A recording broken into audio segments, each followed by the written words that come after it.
২০২৪ সালের জুলাই বিপ্লবের পর এক নতুন বাংলাদেশের সূচনা হয়েছে। নতুন বাংলাদেশের আসন্ন নির্বাচনে জনগণের প্রত্যাশা দেশবান্ধব কোনো ব্যক্তি, কোনো দল দেশের ক্ষমতায় আসুক যে দেশের জন্য, জনগণের জন্য নিবেদিত প্রাণ। জনসাধারণের পাঁচ বুঝে দেশ শাসনে অভিজ্ঞ মুখই এখন দেখতে চায় দেশবাসী।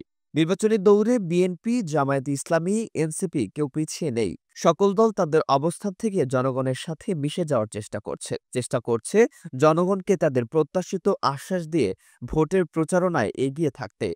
জনগণের মন জয় করার চেষ্টা সব দলের মধ্যেই প্রবণ। চলতি বছরের ফেব্রুয়ারি-মার্চ মাসে একটি জরিপ চালানো হয়। ইনোভেশন কনসাল্টিং এর জরিপে দেখা যায়, নির্বাচনী জনসমর্থনে দাপটের সাথে এগিয়ে আছে বিএনপি। ১০,০০০ ভোটারের উপর হওয়া এই জরিপে বিএনপি ৪১.৭% সমর্থন পেয়ে এগিয়ে আছে। দ্বিতীয় অবস্থানে ৩১.৬% জনসমর্থন নিয়ে অবস্থান করছে জামায়াতে ইসলামী এবং পতিত আওয়ামী লীগ কেবল ১৪% জনসমর্থনে তখন অবধি টিকে ছিল। কিন্তু পরবর্তীতে যখন সানেমের জরিপ করা হয়, সেই জরিপে বিএনপি ৩৮.৭৬%, জামায়াতে ইসলামী ২১.৪৫% এবং ন্যাশনাল সিটিজেন পার্টি এনসিপি ১৫.৮৪% সমর্থন পেয়ে জনগণের মনে স্থান তৈরি করে নিয়েছে।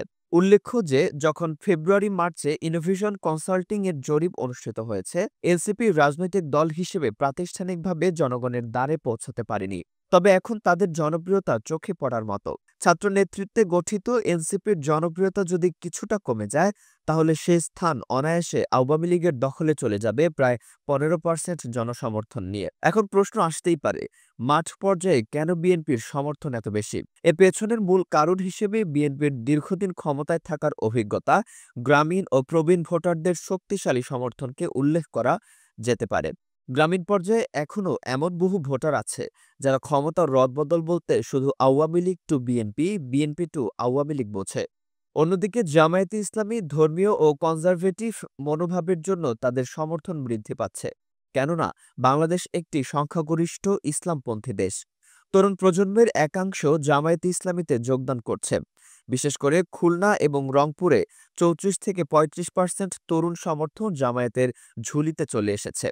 এনসিপির কথা এলে বলতে হয় এটি তরুণ প্রজন্মের প্রতিচ্ছবি। এনসিপি দল হিসেবে নতুন পুরাতন অনেক দলের কাছে আতঙ্কের আরেকটি নাম। জুলাই বিপ্লবের বর্ধিত পরিচিতির মাধ্যমে তরুণ শ্রেণীর সমর্থন কুড়িয়েছে দলটি। বিশেষ করে শহরতলি ও বিশ্ববিদ্যালয় কেন্দ্রিক এলাকাগুলোয় এনসিপির সমর্থন চোখে পড়ার মতো। রইল বাকি আওয়ামী লীগ। ২০২৪ সালের গণঅভ্যুত্থান ও হাসিনা সরকার পতনের পর থেকে দলটির জনপ্রিয় ক্রমানুগতিক হারে হ্রাস পেয়েছে। পরবর্তী নির্বাচনে দলটির অংশগ্রহণ করতে পারবে কিনা এই প্রশ্নেও রয়েছে অনেকগুলো প্রশ্নবোধক চিহ্ন। জনগণের মধ্যে নির্বাচন নিয়ে প্রত্যাশা অনেক বেশি। তারা একটি অবাধ, সুষ্ঠু, নিরপেক্ষ নির্বাচন দেখতে চায়। মূলত ৫৮-৬০% জনগণের প্রত্যাশা ২০২৫ সালের মধ্যে একটি সুষ্ঠু নির্বাচন অনুষ্ঠিত হোক। অন্যদিকে ৪১% মানুষ চায় আগে রাষ্ট্রের সংস্কার হোক। নির্বাচনের আগে মুদ্রাস্ফীতি নিয়ন্ত্রণ, জীবনযাত্রার মান উন্নয়ন, নিরপেক্ষ কমিশন, দুর্নীতির বিনাশকরণ, সুষ্ঠু আইন প্রয়োগ এবং বেকারত্ব নিরসনের মতো গুরুত্বপূর্ণ বিষয়গুলোর সংস্কার জরুরি বলে অনেকে মনে করেন। সর্বোপরি জনগণের প্রত্যাশা একটি অবাধ ও সুষ্ঠু নির্বাচন এবং রাজনৈতিক দলগুলোর ইচ্ছে জনসমর্থন নিয়ে পরবর্তী নির্বাচনে জয়লাভ করে সরকার গঠন করা যেন দেশের জনগণকে একটি সুন্দর রাষ্ট্র উপহার দিতে পারে। দর্শক, আপনাদের কি মনে হয় কোন দল পাবে রাষ্ট্রীয় ক্ষমতা? জানিয়ে দিন কমেন্টে। আর যদি এই চ্যানেলে নতুন হয়ে থাকেন, এমন বিশ্লেষণাত্মক প্রতিবেদন পেতে এখনই সাবস্ক্রাইব করুন এবং বেল আইকনটি বাজিয়ে রাখুন।